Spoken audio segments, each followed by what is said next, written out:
Hello, hello, hello. Happy Halloween and welcome to another episode of Nothing Zilch Nada.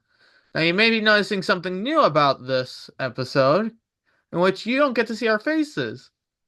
Well, that is because for our Halloween special, we have decided to dress up for or in costumes. All right, so Jake, are you ready? Yep. All right, I'm gonna give you a countdown. Three, two, one. Start video.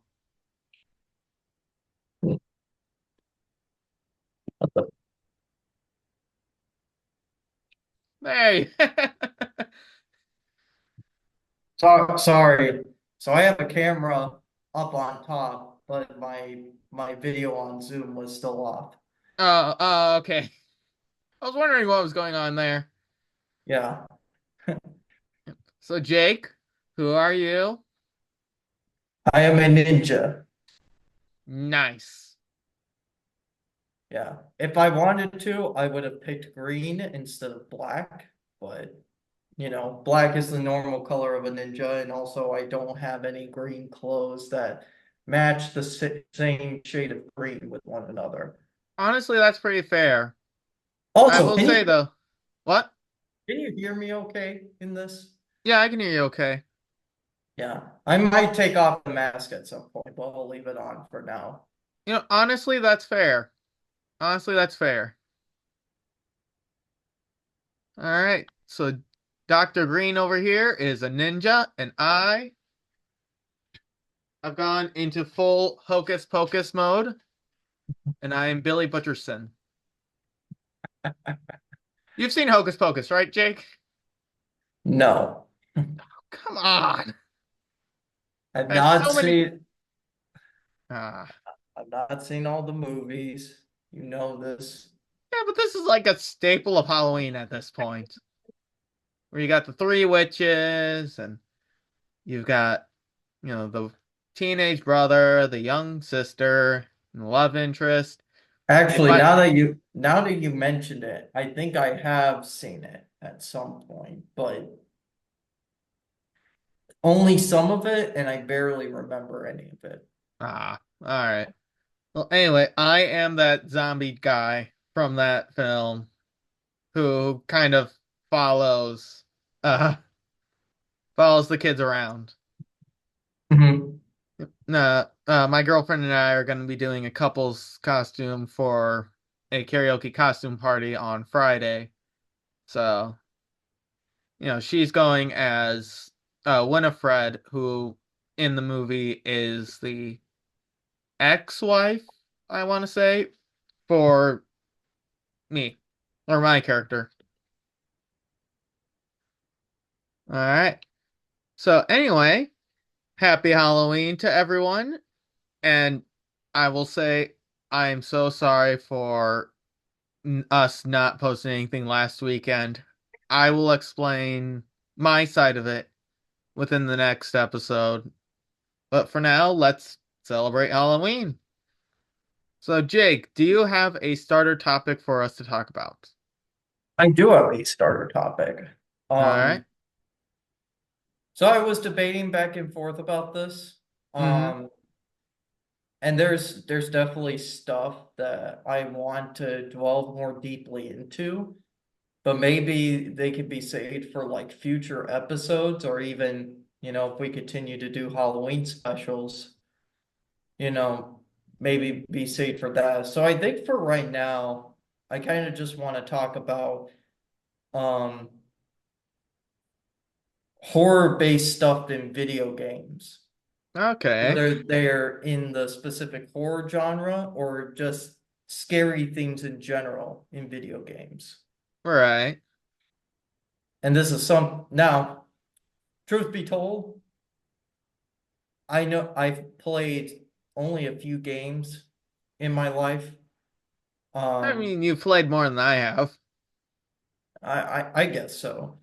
I have a backlog to work for, but it's hard for me to do it, especially now with grad school and whatnot. But I try Mhm. to find it when I can because video games are kind of the my main backbone when it comes to music, believe Right. it or not. But I still check up on the medium, you know, Hmm. and I look up I look up different stories of or certain topics on certain video games. But one of my favorite Hmm. ones to delve into are like the horror-based ones. Right. Whether there's theories or just facts that are confirmed, or even just straight up scary stuff in general. Hmm. And there's a lot of stuff to delve into. But I think the first thing to cover is like, you know, video games that have just horror-based elements in them, whether, they're dread or serious or they're just goofy. And Right. in our last podcast episode, we kind of delved a little bit into like Resident Evil. Hmm. That is a horror-based genre. Um, Probably one of the most popular horror-based genres nowadays. I don't know. I think recently it has started going down and down as a lot more, or as a lot more people start playing more and more horror-based video games.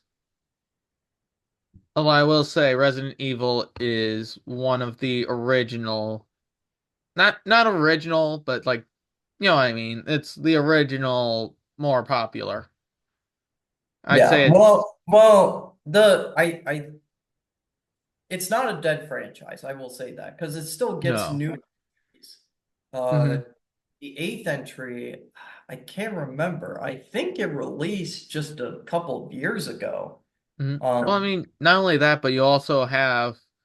I think they released a new TV series for Resident Evil on Prime not that long ago. Speaking of that, I have seen so many advertisements on on streaming platforms of just TV shows that are based around video games. Because like Hmm. I saw a trailer that Netflix is going to be getting a Devil May Cry series. They are? Yeah, So, yeah. huh. I would check it out. Now, I'm not the biggest Devil May Cry fan. I'm I know of the franchise, but I'm not really that into it as other people are. But it's cool that it's getting a its own TV series. Hmm. Um, anyways, yeah, but Resident Evil is one of Capcom's most popular franchises, next to Right. like Street Fighter and one other franchise that I can't think off the top of my head right now. I don't think Um, Megamind would be like Mega the top. Man. Or Mega Uh, Man? No? I back in the day when Capcom first started out, yes. Nowadays, I Hmm. mean, Mega Man does get re-releases, but I don't think it's as popular as it used to be. It still has a following, Right. um, but it's nowhere near as popular as Street Fighter and Resident Evil. No. Um, I think one of the more interesting things about Resident Evil, though, is how it started out. Hmm. Um, and I don't think even people who know of Resident Evil know exactly how it kind of all started out, because how Resident Evil started out, the basis of it, um, wasn't even a Resident Evil game when it started out. It was, I think it was only like a few years ago where I learned about this. Someone did a review of one of the games that would Hmm. inspire the first Resident Evil game, but it was a game made by Capcom that was based on a movie, and it was only released in Japan. It was called Sweet Home, Okay. and it was, I think it released in 1990. but it was released on the Famicom, which is the Japanese equivalent of the Super Nintendo Entertainment System. Hmm. Um, Same system, but they have different design quirks, and especially like the outer casing and whatnot. Um, Right. yeah, but Sweet Home for a Famicom game, it's janky, but it's kind of scary. Hmm. Um, Okay. I will say that probably one of the most unintentionally, I want to say it, one of the most unintentional moments about it. So the whole basis of the game, and I believe this is the same case in the movie, is that you're in this haunted mansion, go figure, and there, I think you have four party members because like this game is also an RPG. So it has RPG gameplay elements to it. Hmm. But you have four party members. They all have like their different character traits and whatnot, and uh different skills that they have. And they, as they go through the mansion, they uncover like different creatures that are in the mansion. And one of the creatures' names, I'm not kidding you, is called Man. Yes, the Like scariest just of all the creatures. Man. yeah. Even has this like kind of like turnover reveal pose where like Hmm. it's just facing his back towards you and then he just turns around. Hmm. Right. Now the man is actually, kind of zombified and whatnot. He's got like some of his skin torn off and whatnot. Hmm. Um, yeah. The story premise is kind of scary though. Well, Okay. maybe not scary and more so morbid because the antagonist is like this mom who is a ghost and is like terrorizing the people in the mansion.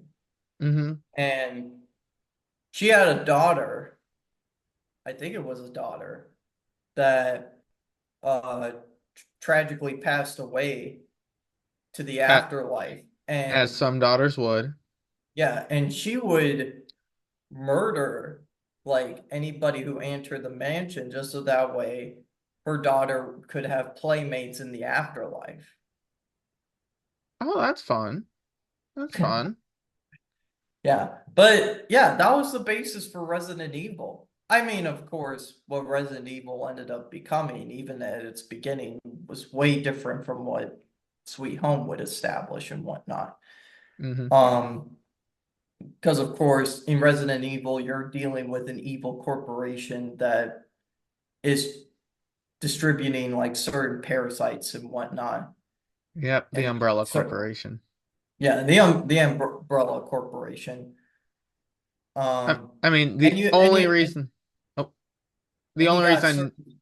Oh, I'll let you say what you need first. I was gonna say you also have certain government structures of power. Hmm. Because there are spy agents, there's people from the government. Because like Leon Kennedy is probably the best example that I could give. I mean, Right. in the second game, he's a rookie cop, but in the fourth game, he's a full-on government agent. Hmm. All right. So I'm just So gonna, you first. no, I was gonna. Uh, Uh, what were you okay. gonna? So I was just gonna say the only things I know about Resident Evil come from a song called Rainy Day. There's this band called Ice Nine Kills, who, by the way, great band. They make a bunch of songs based off of popular horror franchises. And one of their more recent albums called the Sil or Welcome to Horrorwood, which was a sequel to one of their other albums. has a song in it for Resident Evil, and it talks about the Umbrella Corporation and how there's these creatures that are sneaking in the dark. They're gonna chase you. You know. But anyway, that's the majority of what I know about the Resident Evil franchise. I didn't know about that. I didn't know there was a song about the Umbrella Corporation. Hmm. Then again, Evil is one of those games where I don't think it's particularly known for its music. Well, like I said, the song itself isn't from Resident Evil. There's a band that made it dedicated to Resident Evil. Okay, that makes So, sense. Because Resident Evil, in terms of like its soundtracks, are mostly atmospheric pieces. hmm. Now, that's not to say because there are a ton of games that have both atmospheric and melodic qualities to them. I think the best example that I could give is like the Donkey Kong Country games from like the SNES. Right.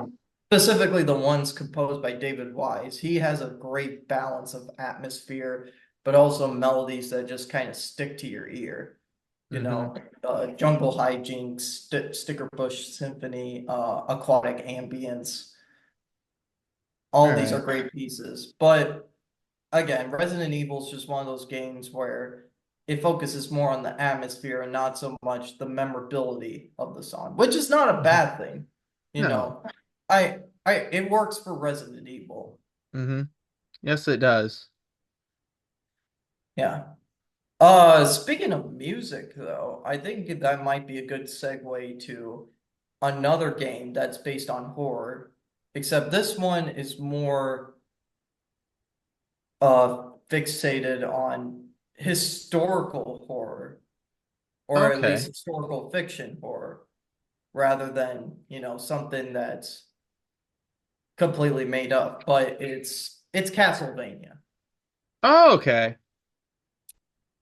All right. Yeah. So I do know a little more about that one. Not too much. I know the games focus on this family called the Belmonts, and Yep. they hunt down vampires. I think one of the vampires is called Alucard, but I don't think that's the one that they hunt. I think that's one of the ones that helps them in one of the games. Yeah, you're right. So I'll explain like the basic plot overview of like the whole series, or as they call it, a war. Hmm. So this is reading off of the wiki. So the Castlevania series is about an ongoing war between the enchanted family bloodline of the Belmonts and Dracula, the Lord of Darkness. Legend says that Dracula is resurrected at every 100 years, and it's up to the Belmonts to defeat him before he invokes his wrath on the entire world. The plot's main focus is Dracula, and he appeared in almost every Castlevania game. Most games in the series are set in Dracula's castle and the surrounding Transylvanian countryside located in present-day Romania, although some entries have been set in other areas. All right. Yeah. Also, yes, Alucard does join with the party. Hmm. Actually, as far as I'm aware, he's in two entries of the Castlevania games. So he's in Castlevania 3 on the Hmm. NES, and he's a recruitable party member because Castlevania 3 has a mechanic where you can switch between, I think it's four or five different party members, but there's Trevor Belmont, Hmm. and by the way, despite it being the third entry, Castlevania 3 is actually a prequel to the first Castlevania game. Okay. There's this whole timeline with the Castlevania series that I don't really want to get into because I don't know the series well enough to piece it all together.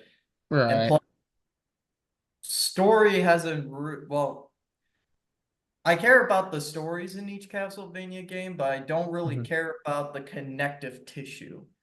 because the more I think about it, the more confusing it becomes. But Castlevania 3, you got Trevor Belmont, you got Sypha, Hmm. who's a witch, and then you got Alucard, the son of Dracula, and Hmm. I think there's one or two more characters I can't think off the top of my head. I think one of the characters is a grave digger. I think Okay. maybe. I can't exactly remember. Also, if those names sound familiar, these characters and that story somewhat would be the basis of the first Castlevania series on Netflix. Hmm. So I will say, and this is the only reason, or the only cool fact I know from this game, Mhm. the character Alucard, who you said is Dracula's son, Mhm. if you were to swap his name, it would be Dracula. That's pretty cool. Mhm. It's like Now, Ekans and Arbok. yeah, so it's a palindrome. Mhm. Yeah. No, palindromes, if it's the same both forward and backward. Oh, right. That is. I think it. I think there's a different. There's a similar term to that. I can't think it off the top of my head. Right, give me a second. I can look that up.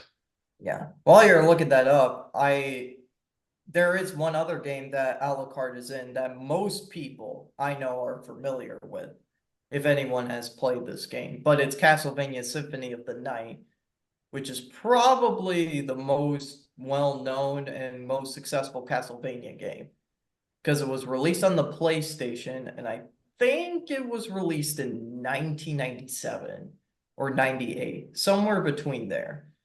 But it's probably one of the best Castlevania games. And it doesn't even, the way its gameplay is structured is completely different. Um, and even the way that Alucard is handled in that game compared to Castlevania 3 is different. So in Castlevania 3, Alucard had the ability to shapeshift into a bat and use that ability to get to certain passageways that the other party members couldn't. Now he does transform into a bat in Symphony of the Night, but he can also transform into other animals as well. And they all have their own uh, skills or abilities, so to say. Okay, so I found the word, and I had to do some additional research because I didn't know if it was the actual word. So, God, I gotta try and pronounce it. It's like Samordnip Sam Samordnilip. So Samordnilip. I uh, hold on. Let's. So I I should have a piece of paper somewhere, shouldn't I? Maybe not. All right. Here. Let me just get off that. Open this.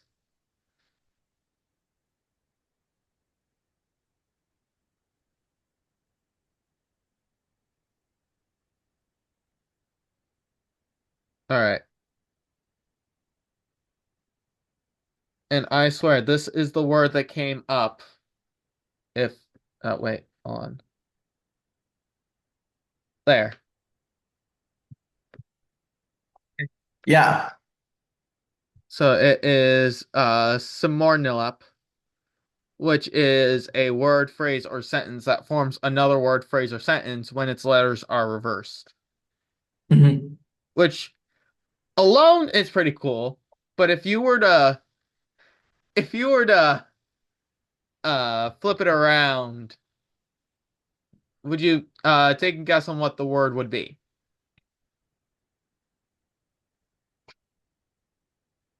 Okay, now I just had this up. So now I'm gonna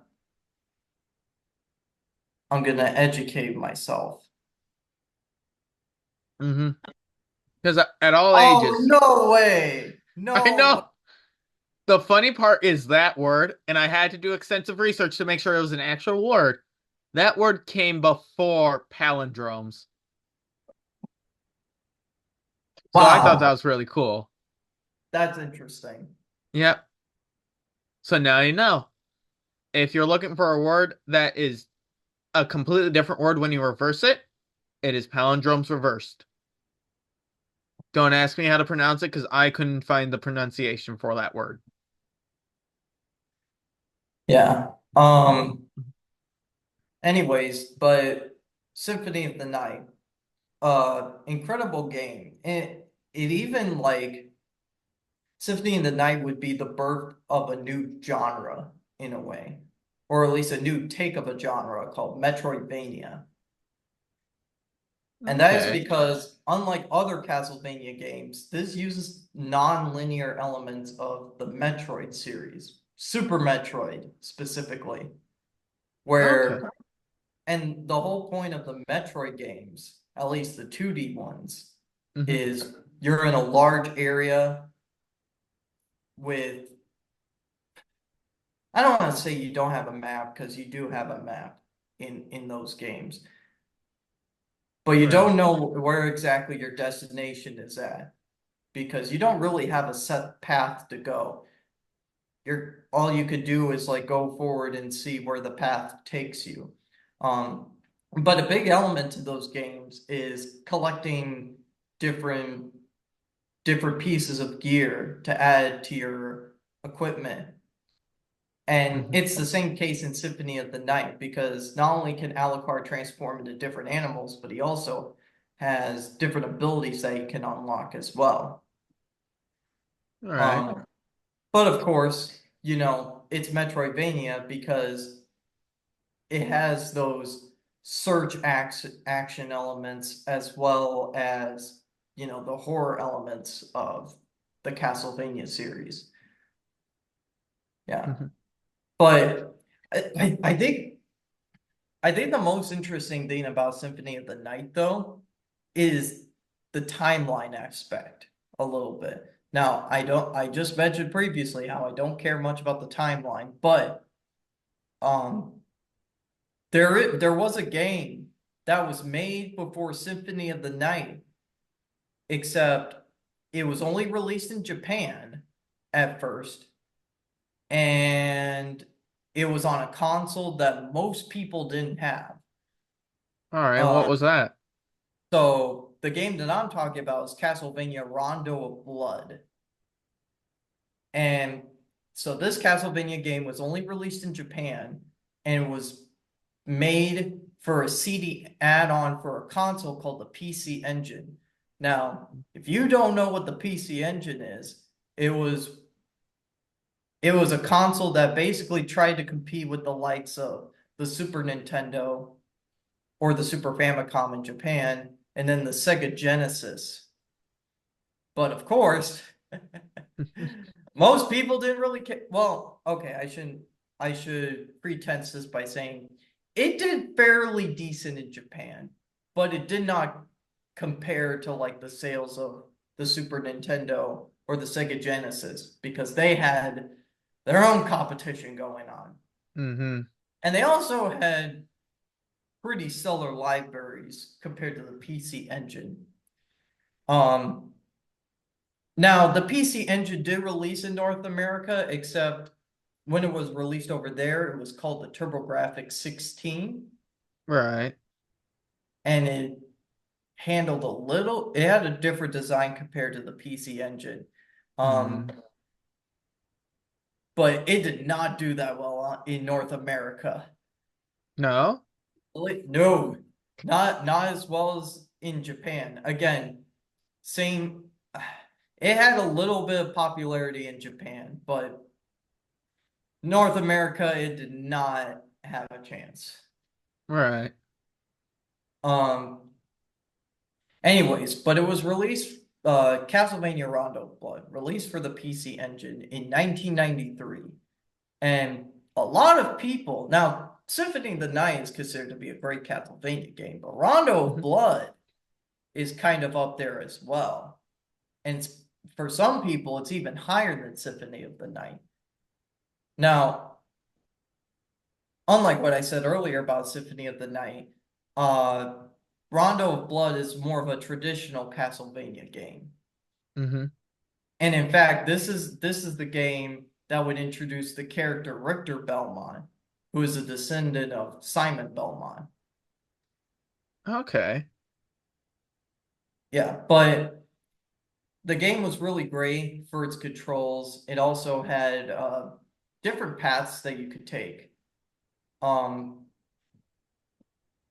and the story, I think how the story went was the High Priest Shaft resurrected Dracula. Now Dracula is terrorizing all the different countries, and then he kidnaps four maidens. One of them is Richter's girlfriend, and then the other maiden is a young girl who's only 10 years old named Maria, who you could recruit as a swappable character later. Oh, cool. And oh, and the other thing too, Maria is probably one of the most goated characters in the entire Castlevania franchise, even compared to Richter. I Really? mean, in terms of her defense, she's a glass cannon, but her attacks will make up for it. She summons animals. Some of her spells like wipe out entire enemies, even boss fights. And her she also has better controls compared to Richter, because Richter is just kind of like stiff Belmont action. Mhm. But there's kind of a reason to play as both Okay. in that game. But it's a prequel to Symphony of the Night because Richter would, destroy uh Dracula.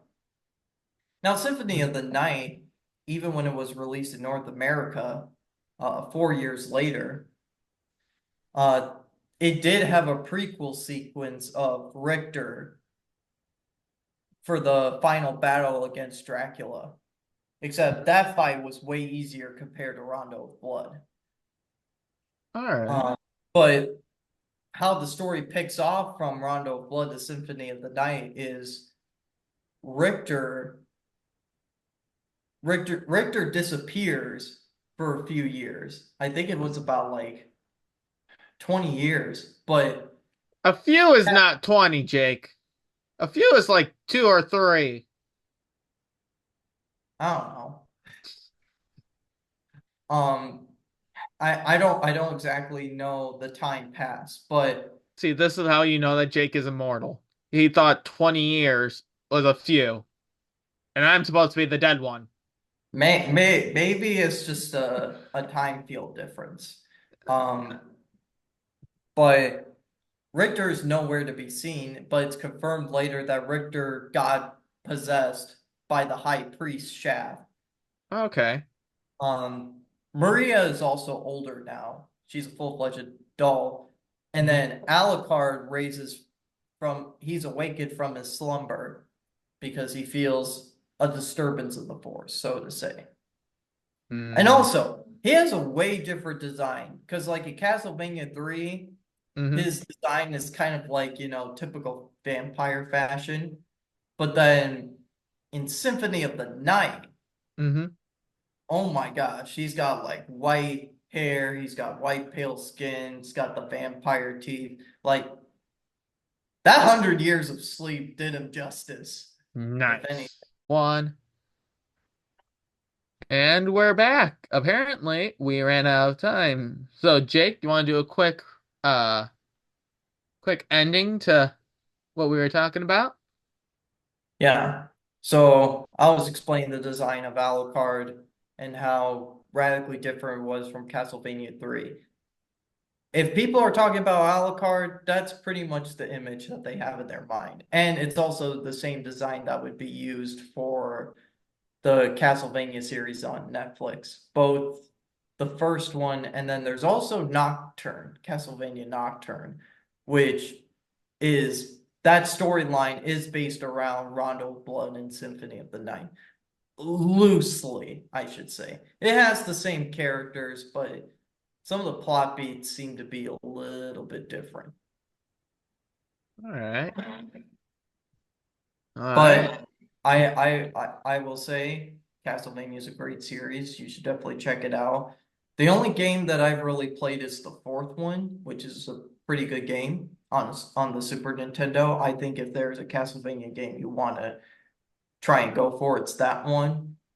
Maybe even Bloodlines on the Sega Genesis, which has a different storyline and different setting compared to some of the other Castlevania games. Symphony of the Night is also a great game to check out too, and also some of the games that would be released on the Game Boy Advance and DS, which have the same Metroidvania style to it. They just have different storylines and uh, different settings going Mm-hmm. on.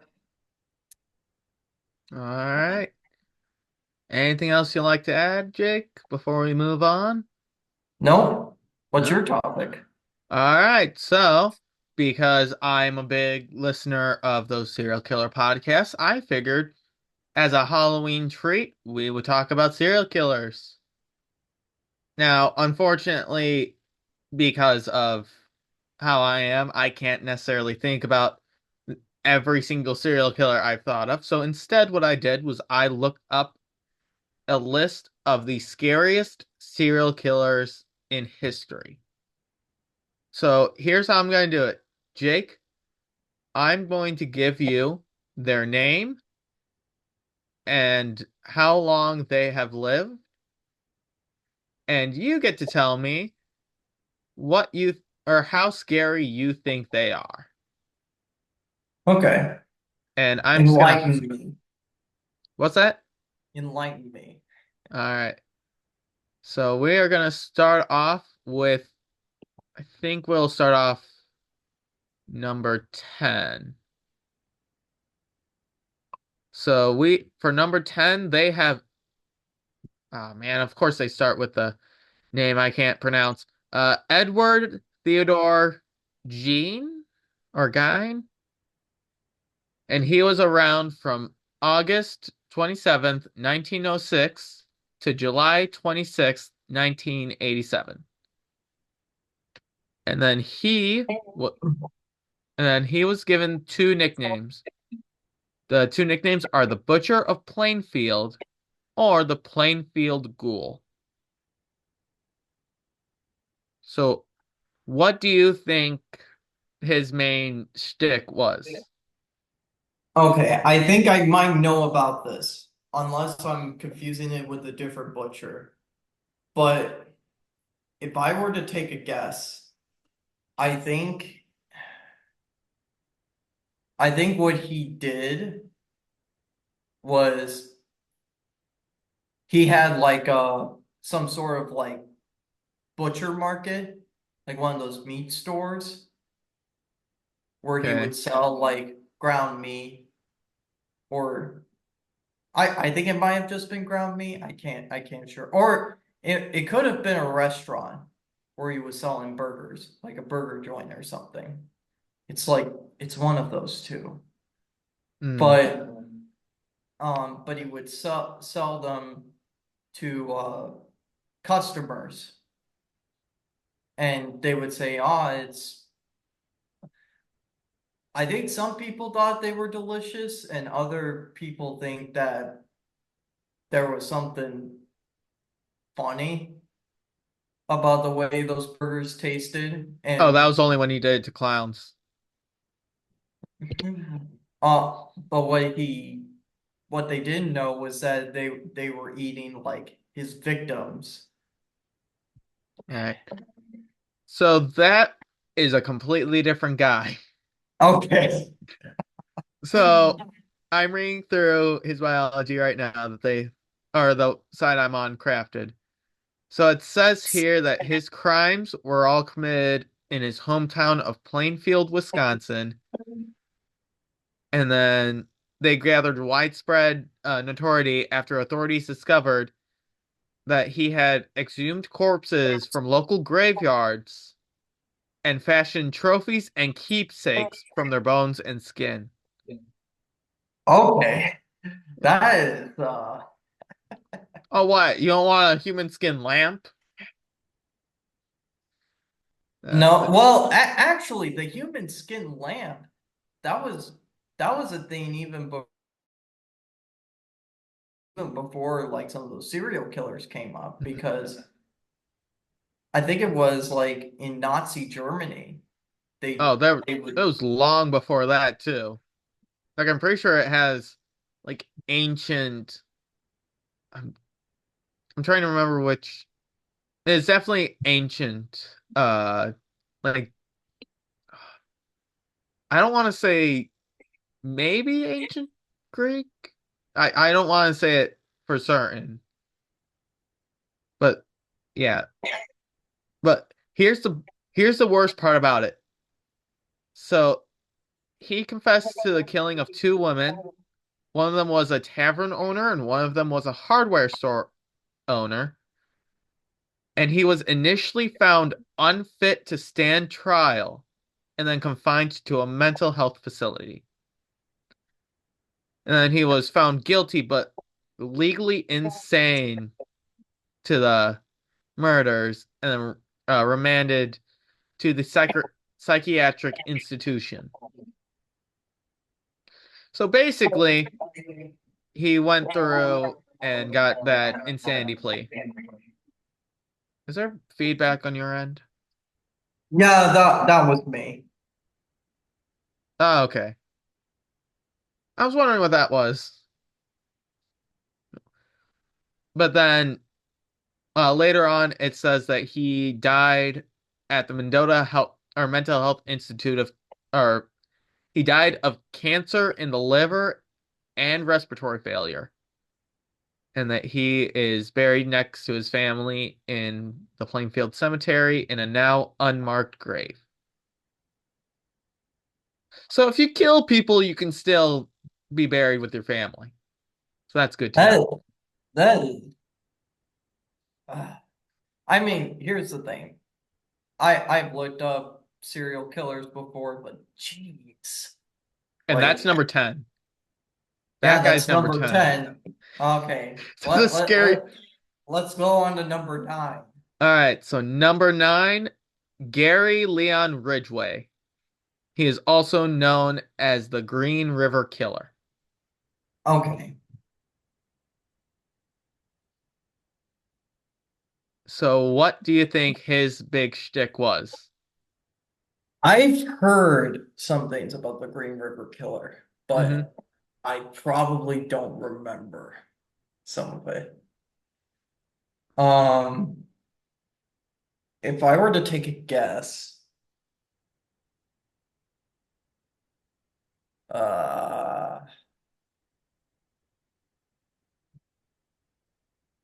I don't, I don't have anything specific off the top of my head. Nothing? All right, so Gary Leon Ridgway was an American serial killer that was initially convicted of 48 separate murders. As part of his plea bargain, another conviction was added, bringing the total number of convictions to 49, making him the second most prolific serial killer in United States history, according to confirmed murders. The majority of his kills were of teenage girls and women in the state of Washington during the 80s and 90s, and then most of his victims were alleged to be sex workers and other women in vulnerable circumstances. The press gave him the nickname the Green River Killer after his first five victims were found in said river. He had strangled his victims, usually by hand, but sometimes using ligatures. After strangling them, he would dump their bodies in forest and overgrown areas in King County, often returning to the bodies to have sexual intercourse with them. Ugh. Again, he's not the only serial killer to do that, but jeez. Mhm. And as of right now, he is still alive. Oh, really? Yep. Now Although that he has received uh a sentence of life imprisonment without parole. I mean, yeah, I would expect that. Hmm. Yep. Yep. So, and then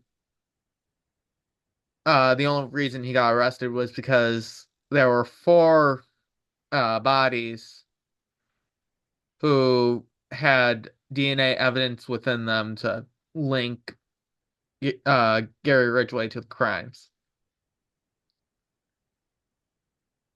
So what do you Okay. think? Was that? No, go ahead.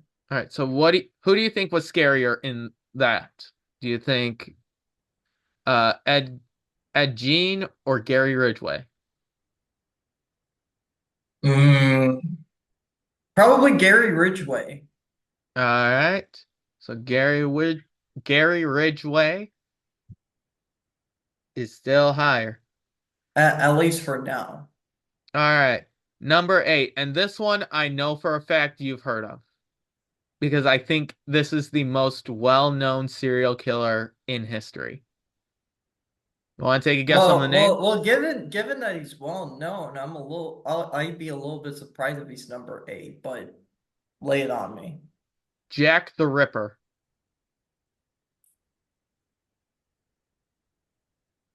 Have you not heard of Jack the Ripper? I think I've heard of Jack the Ripper, but I hope you've heard of Jack the Ripper. I read his description for me. All right, so Jack the Ripper was an unidentified serial killer, generally believed to have been active in the largely impoverished areas in and around the Whitechapel district of London in 1888. In both the criminal case files and contemporary journalistic accounts, the killer was called the Whitechapel Murderer and Leather Apron. The attacks that he had typically involved female prostitutes who lived and worked in the slums of the East End of London, whose throats were cut prior to abdominal mutilation, the removal of the internal organs from at least three of the victims led the proposals that their killer had some anatomical or surgical knowledge, and the rumors that the murders were connected intensified in September and October of 1888, and letters were received by media outlets in Scotland Yard from a writer or writers purporting to be the murderer.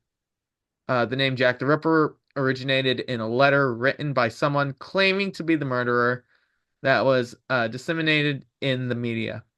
The letter was widely believed to be a hoax and may have been written by journalists in an attempt to heighten interest in the story and increase their newspaper circulation.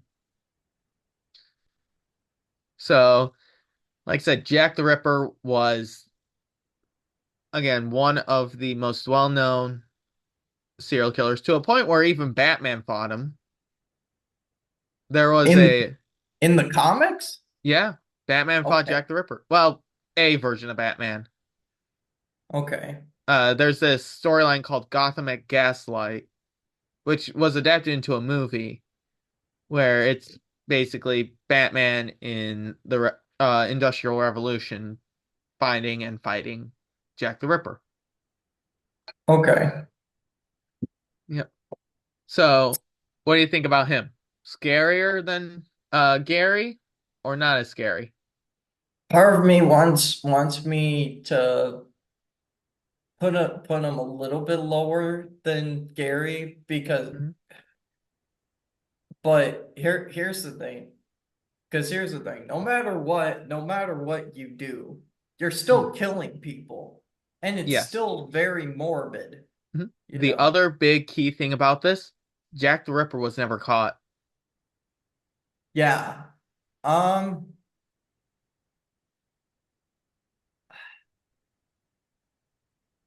I don't know. Because like, would you rate them in terms of like if they've ever been caught for their crimes and how I'm much just they ranking got them away with it?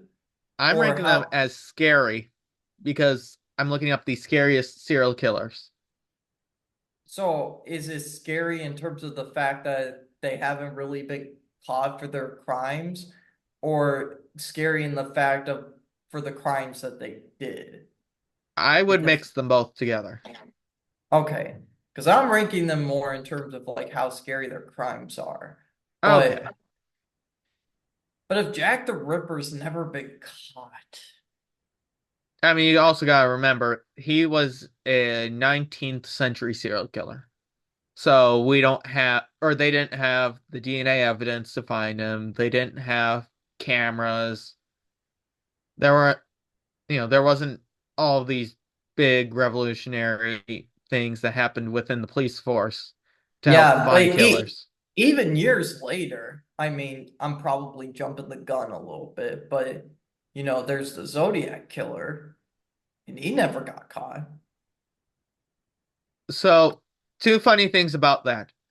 The first is, I think, I know in the news in the past couple of years, there have been things about the Zodiac killer and how people might know who they are, but I don't remember much from that.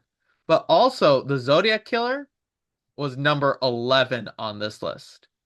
Wait, what? Yes, the Zodiac killer was number 11 on this list. That is, oh, All I don't right. know. I think I just a small thing. I think I might disagree with that because of the fact that he never really got caught. Well, so did Jack the Ripper. I know, but how are they lower than some of the other entries? So, this particular website I'm on, it's they use it where it's audience ranked. So whoever goes on can press like an arrow up or an arrow down. And no, it is not Reddit. I'm letting you know that now. It's not up votes or down votes. It Yeah, is yeah. I guess that would make sense why it's ranked the way it is. But geez, I personally I think I would disagree with that. uh, Um, so I guess if I'm weighing in more in terms of like crimes, I think I still give it to Gary, all you know. right. So you I disagree. So you disagree. All right. Ready for number seven? yeah. All right. Number seven is Edmund Kemper. He was Okay. born he was born December 18th, 1948. And it looks like he doesn't have. Oh, wait. He does. His nickname was the Co-Ed Killer. Co-ed killer. Yep. So what do you think? Well, co-ed, I think from my guess, he's probably a teacher, All right. based around education because of like the co-ed. Um, so I'm guessing he was a teacher, and maybe because he is a teacher, I would say his target was more towards children. And I'm guessing because, there are serial killers who posed as clowns and their targets were children. So I would guess through my assumption that this was a teacher that had their targets towards children and like, he would be nice to them for a while. Maybe towards like particular children, and he would like invite them for like, I don't know, study sessions or something. And then Study sessions. I don't know. Dude, I'm making this stuff up. so this is why I'm actually having you guess, because that is a lot scarier than what this guy actually did. I mean, he still did a Okay. lot of scary things, but Okay. you're in the wrong age range. So this never actually specifies what his job is, so I cannot guarantee that he is or is not a teacher. But so he was nicknamed the co-ed killer because most of his victims were students at co-educational institutions. Okay, so I got the student part right. You did get the student right. So he mainly targeted young female hitchhikers during his killing spree, luring them into his vehicle and driving them into secluded areas where he would murder them before taking their corpses back to his house to be decapitated, dismembered, and violated. Uh, he also he also murdered his mother and his paternal grandparents. Okay. And then So and then to cap it all off, he turned himself in to the authorities. So this wasn't something that the authorities found out about, but he turned himself in. He requested the death penalty for his crimes, and instead he is receiving 10 concoherent life sentences, and he is still alive and says he's happy in prison. wow. Yep. So both Gary and Edmund are still alive. No, Yep. now that beginning stuff that you said about Edmund kind of reminded me a lot of Ted Bundy a little bit.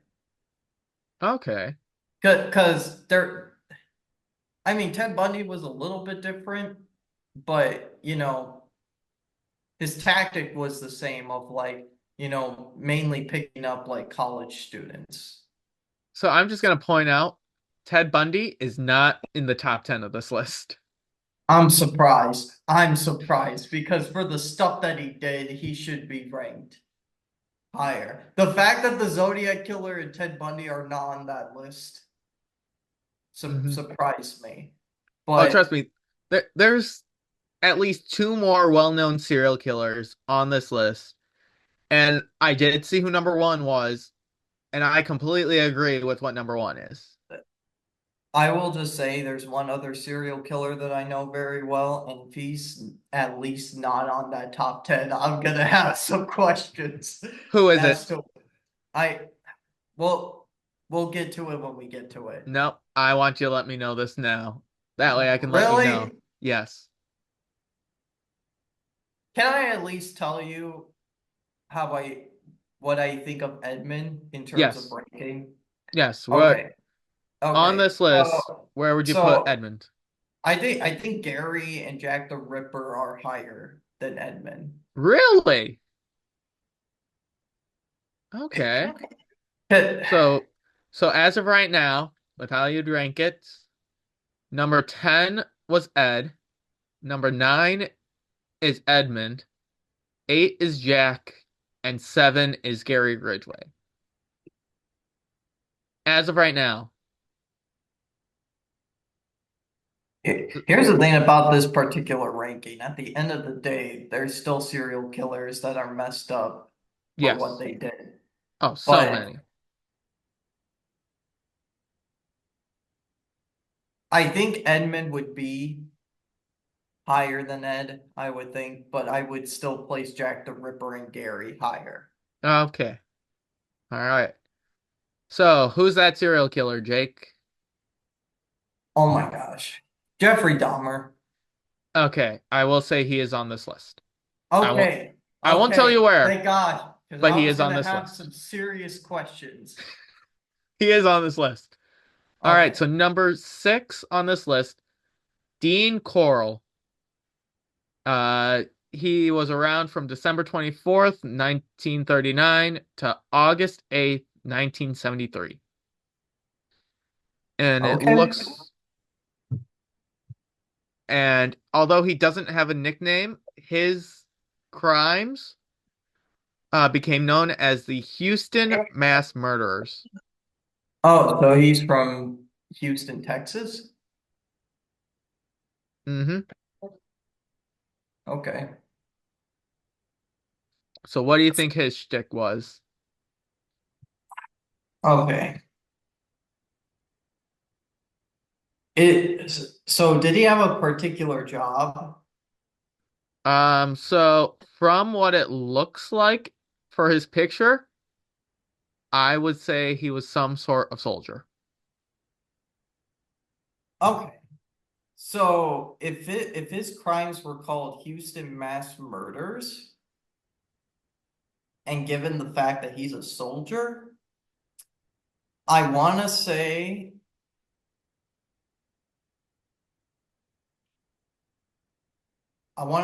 his methods were more on like certain types of weaponry for his victims. And I can't think of like a particular age range. I think maybe in this case it probably didn't matter. I could be So wrong about that.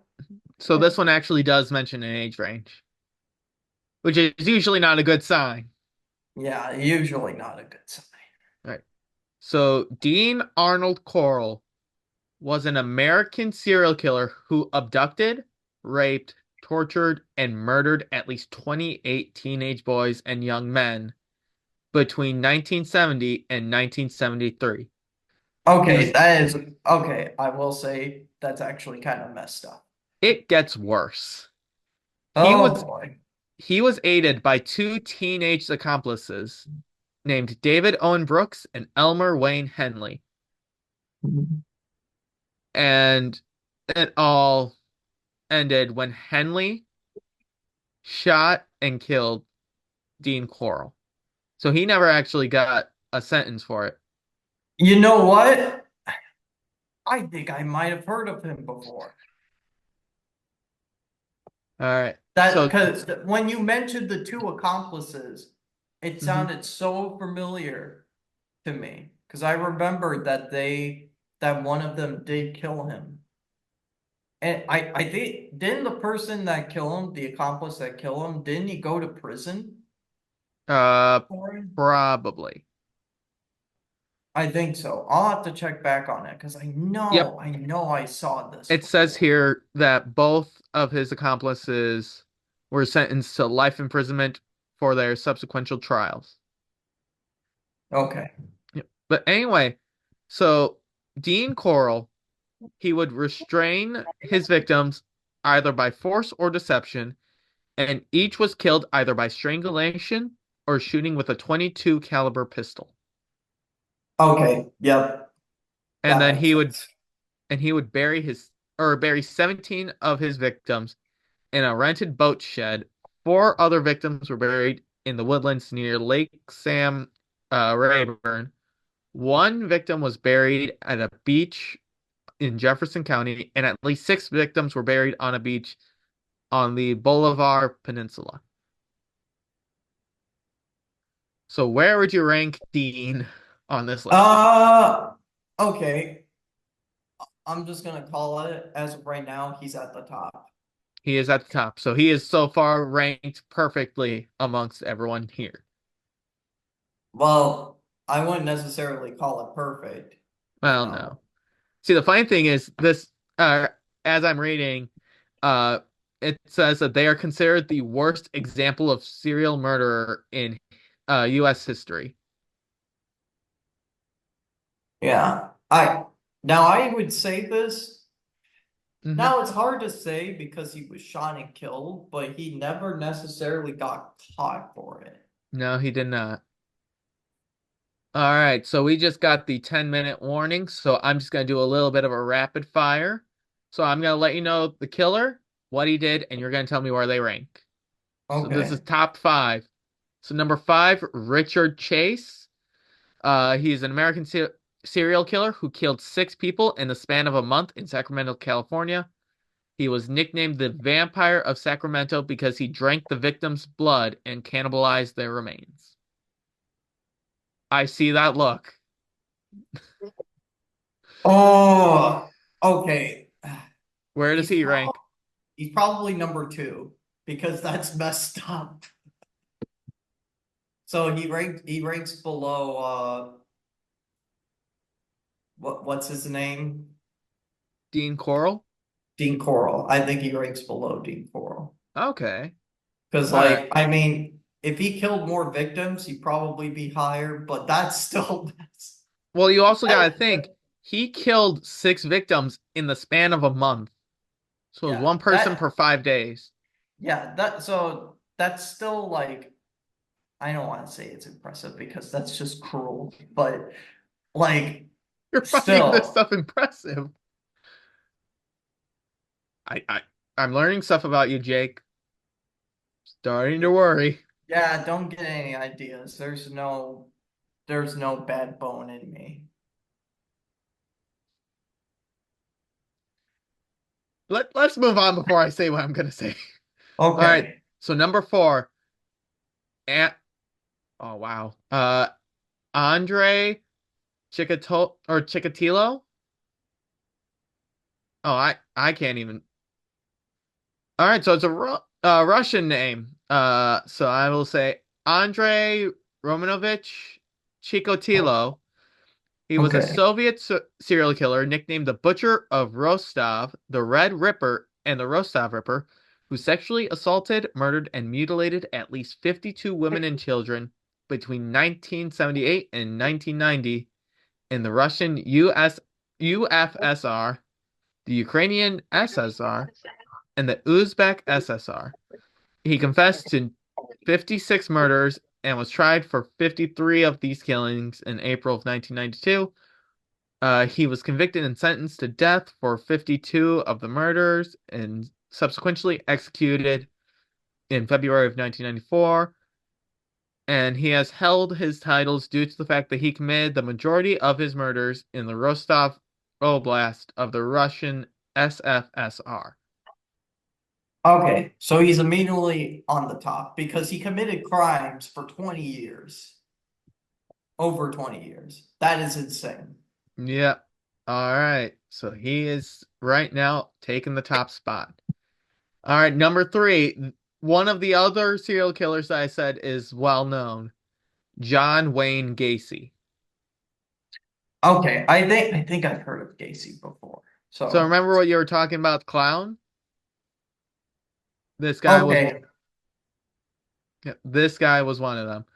So John Wayne Gacy was an American serial killer who raped, tortured, and murdered at least 33 teenage boys and young men between 1972 and 1978 in Cook County, Illinois. All of Gacy's known murders were committed inside his Norwood Park ranch house. The victims were typically induced to his address by force or deception, and all except one of his victims were murdered by either asphyxiation or strangulation with a makeshift garrote, as his first victim was stabbed to death. He buried 26 of his victims in a crawl space of his home. Three other victims were buried elsewhere on the property, while the bodies of the last four victims were discarded in the Des Plaines River. He became known as the Killer Clown because of his charitable services at fundraising events, parades, and children's party, where he would dress as Pogo the Clown or Patches the Clown. Where would you rank Patches the Clown? Uh, number three? So number three, as of right now, where he is under Andre and Richard, or not Yeah. Richard? Okay, so it's Not Richard. right. Dean. Or was he the vampire? Richard was the vampire. The one that you said he was under was Dean Cordell. Yeah, yeah. Yeah. So Okay. Gacy is three. Casey's three. All right.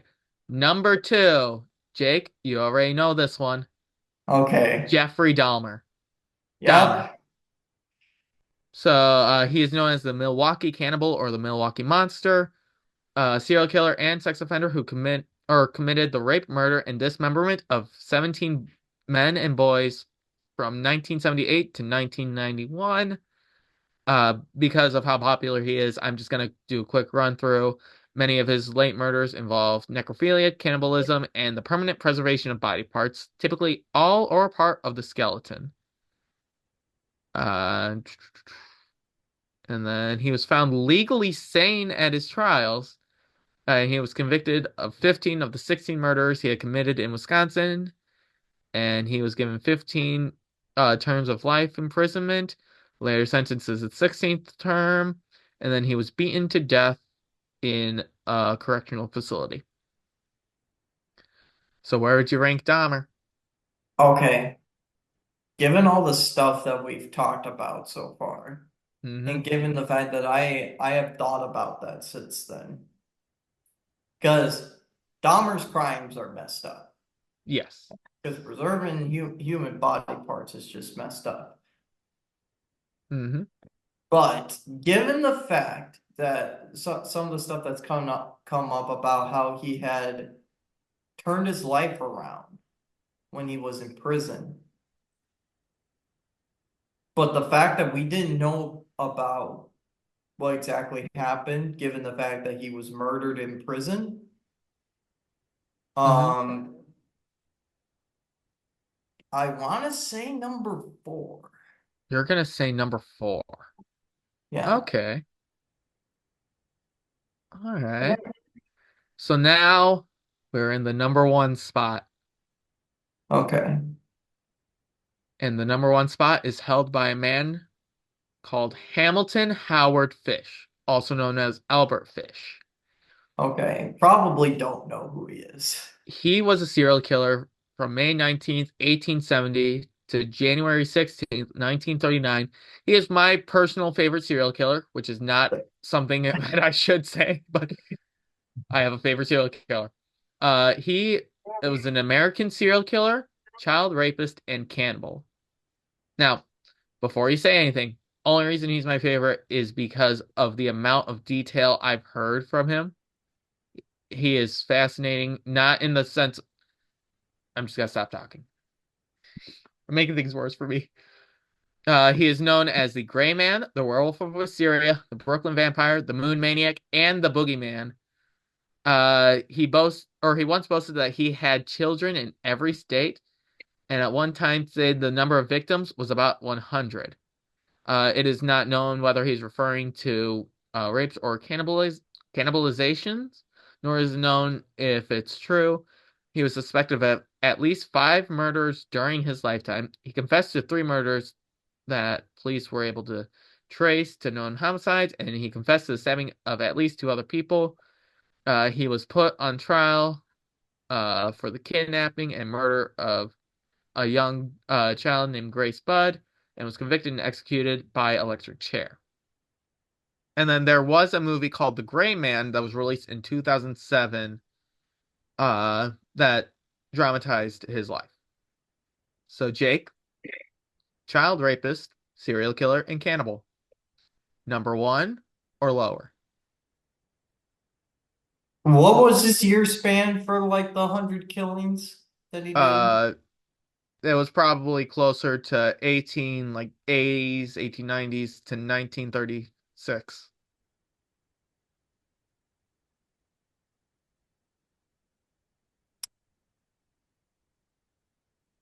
Yeah, I would think he would be number.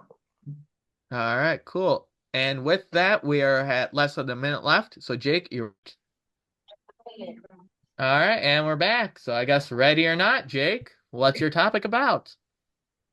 Right.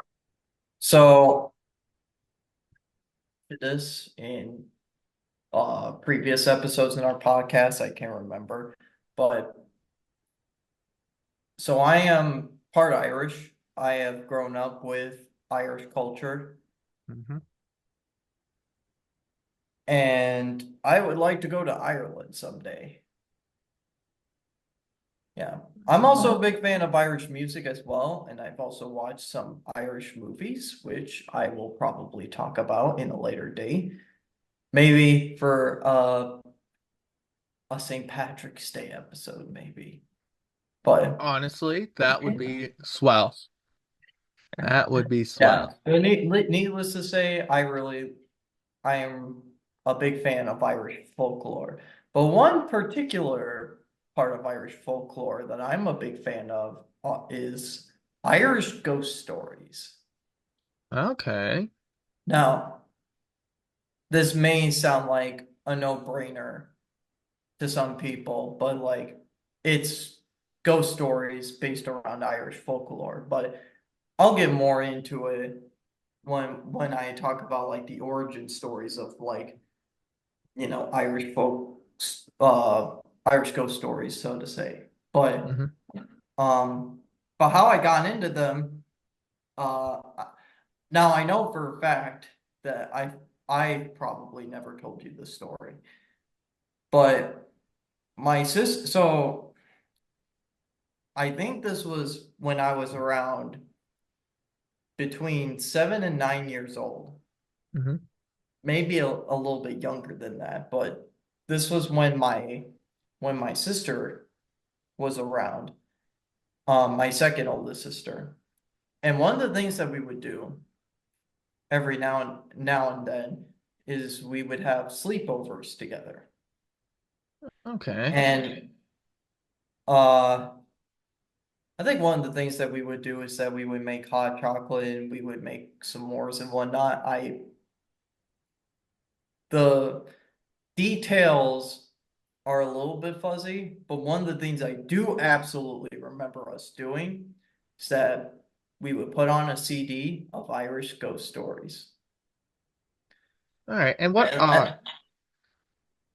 what um are what are Irish ghost stories? well, I was gonna ask uh what are your favorite ones, but yeah, sure. What Yeah, are so Irish ghosts? so my favorite ones, and just a side note, these are the Mhm. ones I wanted to bring up, but I cannot find them for whatever reason, so I'll bring them out in a later date. But just to summarize, the ones that I remember the most are particularly, so there's one where it had to do with like the forbidden gold guarded by like a ghost in the swamp. And Oh, he would say like, "Give me back my gold."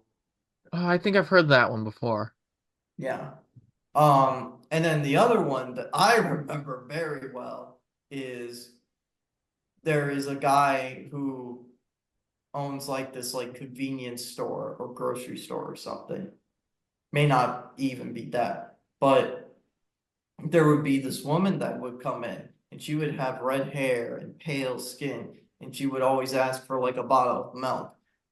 But she didn't have the money to pay for it.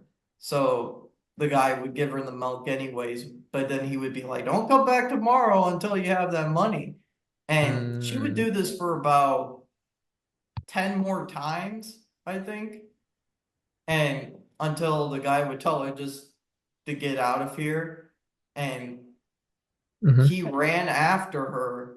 And the reason why she would have that milk is to take care of her like baby that was born. Except Mm, when the guy found the baby, she was nowhere to be seen, like never to be seen again. So the guy took the baby and adopted the baby to like this older couple that would take care of her. hmm. But like, and again, the thing that I remember is the way that the narrator would describe her. It's just like she would come in, red hair, pale skin. Like, so one of my favorite aspects of storytelling in general is the way that they are narrated, the Hmm. fashion that they're narrated. It's different compared to like an audiobook, so to say. Because like I've seen people narrate like grim fairy tales before, All right. but there's a certain way that Irish ghost stories are told that Hmm. fascinate me. There's a Okay. certain art to it. Because like I so Irish folklore stories in general are very mystical. There's a certain mystery to it. Not like a fairy tale type mystery, so to say, but like the ambiguous kind. Hmm. And Irish ghost stories have that mystery, but they're also very haunting. And in some ways, they are very creepy.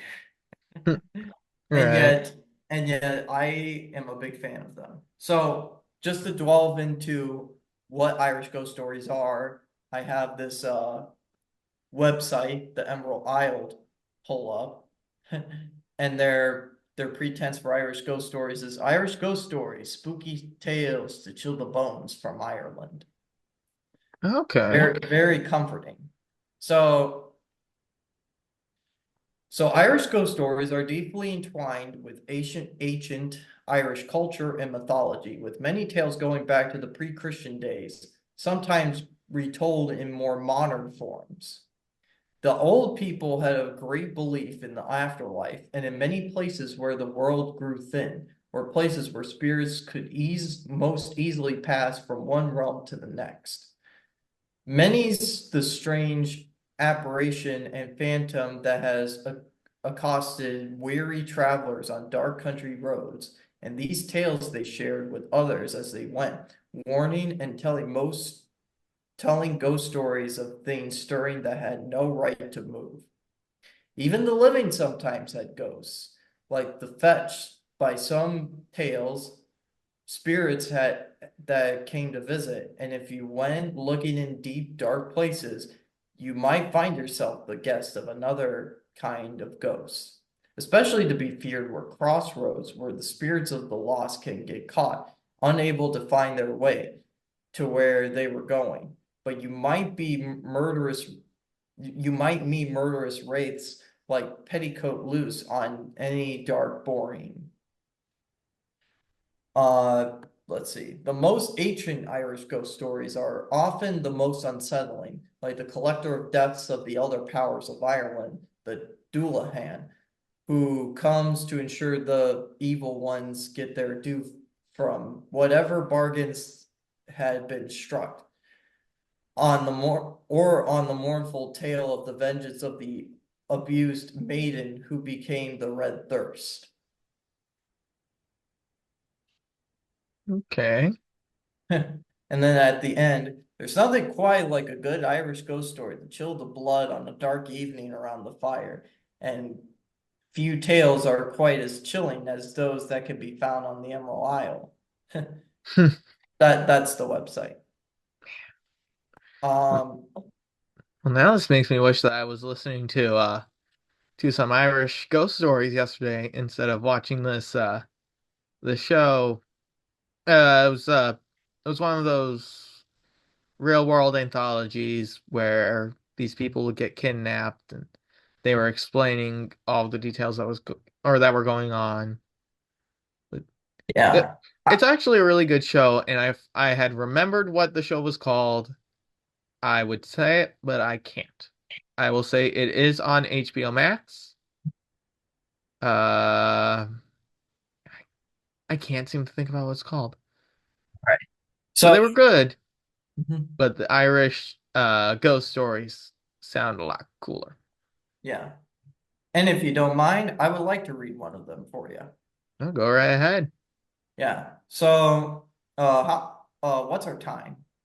That is an excellent question. We have not gotten our 10-minute warning, and unfortunately, the recording that we are or the app that we're using to record does not give us a time until after that 10 minute.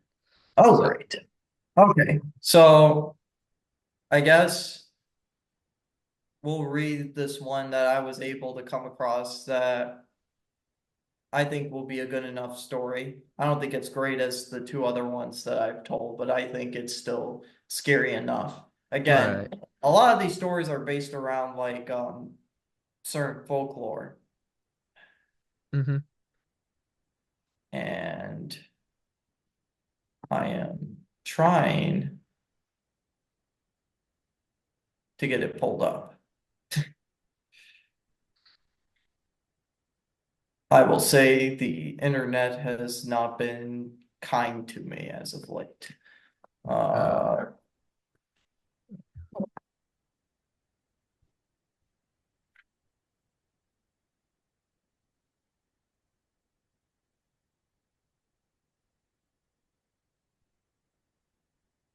well, this is going to be fun.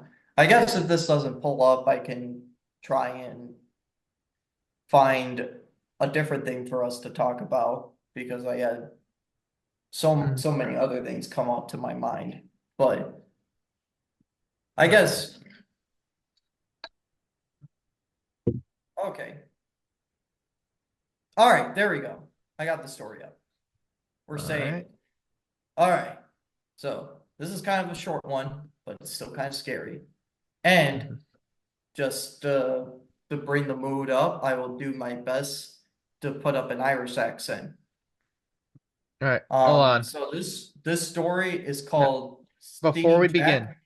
Yeah. before we begin, do you think we should turn the lights off for this one? I'm already way ahead of you. Oh man, I have to. I have to physically move to do that. So give me a. Oh man, I can't even do that. All right. Give me a second. I'm gonna turn off the light and then I'll let you read your story. Again, I'm already way ahead of you on this. Oh, what was that? I said again, I'm already way ahead of you. I know. I know. Let's see if I can maneuver. I mean, that's. Oh, oh, okay, there we go. All right. I think I'm ready. Oh wait, hold Also, on. side Hold on. note, Let the me get way that my. I'm looking side note, the way that I'm looking at myself in the camera right now, it makes me look like I'm on Queen's music video for Bohemian Rhapsody. Uh, you see Okay. a little silhouette of a man. Scaramouche, Scaramouche. Okay. So let me read the story. So this story is called Stealing Jack and His Lantern. And the pretense, some people are too smart for their own good. Every year around Halloween, people carve pumpkins or turnips into faces and put candles inside them. But not many know that this custom came from Ireland originally, or the story behind it. They say there was a blacksmith many years gone who was fond of his drink, and a mean drunk he was too, tight with it. Not many friends would Stinging Jack have, sober or otherwise, and he loved to play practical jokes on people. Well, before too long, his fame reached the devil himself, and old Nick clambered up out of his hole to have a chat with Jack. This didn't faze Jack in the slightest, and he ran up a mighty tab, drinking with the evil one. But then the night was done, and he was time to go, and the devil declared that Jack would pay the bill. But Jack was a crafty old fellow, and said he bartered his soul for the coin to cover the night festivities. The devil readily agreed and turned himself into a coin, but Jack slipped it into his pocket alongside a silver crucifix. Before slipping out the black window, so caught in his close quarters with the sign of his enemy and eventual demise, the devil had nowhere to go, but down, and down he went. Fuming at this trickery, the devil came back the very next night and demanded Jack's soul. Jack agreed, but asked if he could have a taste of a sweet apple from the top of a tree before he went to his judgment, and out the devil went. Quick as a flash, Jack had carved crosses into every side of the tree, and so blocked the devil form coming down until he swore to leave Jack and to live his mortal life. And so it was agreed. Upon his death, Jack went to the gates of heaven, but he was told there was no place for such a mean and uncharitable fellow, as lacking in virtue as he was. So he turned around and went down the wide and winding, gloomy steps to hell, where the devil laughed and not only refused to let him in, but hurled an ember from the fires at him. It lodged in his head, and now his phantom walks the earth mournfully, forevermore with the light of hell burning from his empty eye sockets. However, on an even more sinister note, Other stories suggest that the carving of turnips into heads was based on a much older Gaelic custom. Those parts of Ireland, Scotland, and England where the same and lantern tradition was practiced are places where the Gaels once hailed away, where the Gaelic culture wasn't completely subsumed by the subsequent invaders. In that Gaelic culture of taking the heads as trophies was the norm. Herodotus Siculus of Greece wrote about the Celts in the first century. They cut off the heads of enemies slain in battle and attached them to the necks of their horses. The blood-stained spoils they hand over to their attendants and strike it up a pain and singing a song of victory. And they nail up these first fruits upon their houses, just as do those who lay low wild animals in certain kinds of hunting. They embalm in cedar oil the heads of the most distinguished enemies and preserve them carefully in a chest, display them with pride to strangers, saying that for this head of their ancestors, or his father, or the man himself, refused the offer of a large sum of money. They say that some of them boast that they refuse the weight of the head in gold. Another Greek called Strabo claims there is also the custom, barbarous and exotic, which attends most of the northern tribes.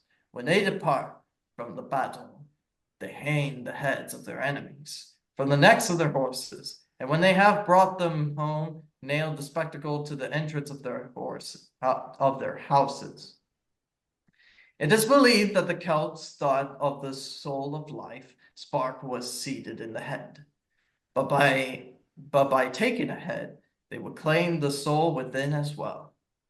Legends say that many heads kept talking long after the separation of their bodies by druid magic. And of course, there is the translation of the ancient and the dreaded Gaelic god from Crom Crooks, old black stoop of the many glooms, whose name means the bloody head. Jack may well have walked the road alone.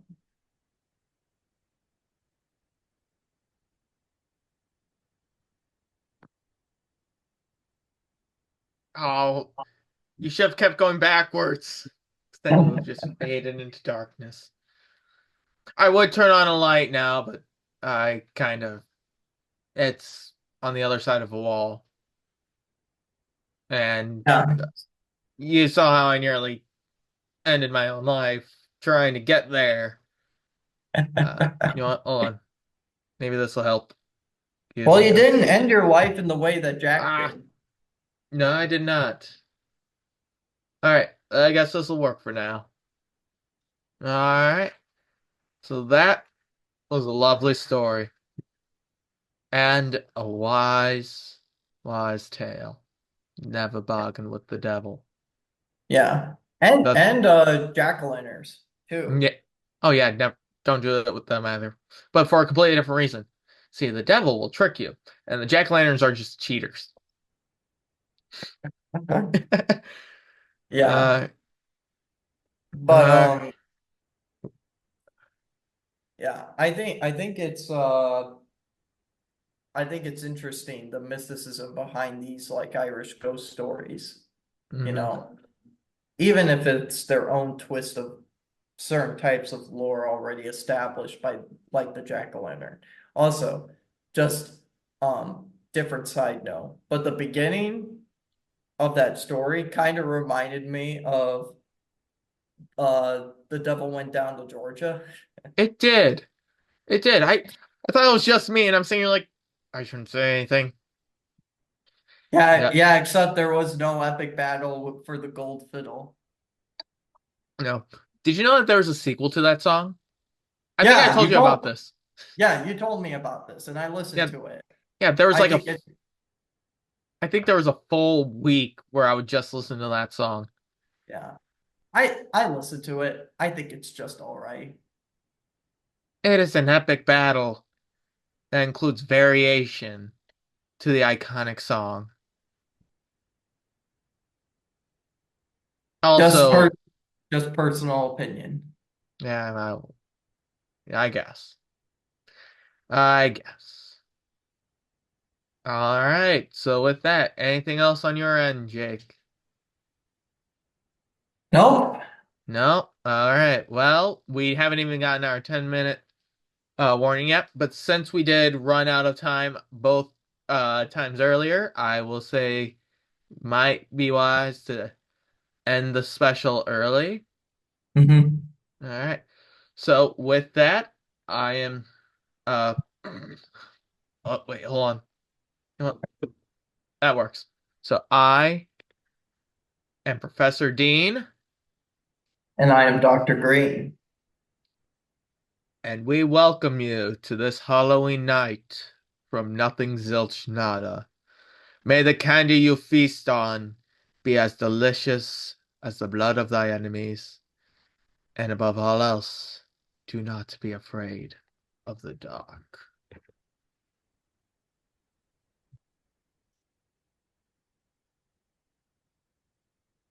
You still there? Yep. Okay. Sorry, we had to do some sort of jump scare for the video watchers. Yeah. All right. Well, have a happy Halloween. Have a wonderful night. And we will be releasing a video this weekend to compensate for the missing one last weekend. So Hmm. feel free to come back on Sunday to listen to a new episode. With that, I'm Professor Dean, And I'm Dr. Green. and we wish you all a wonderful night and a happy Halloween.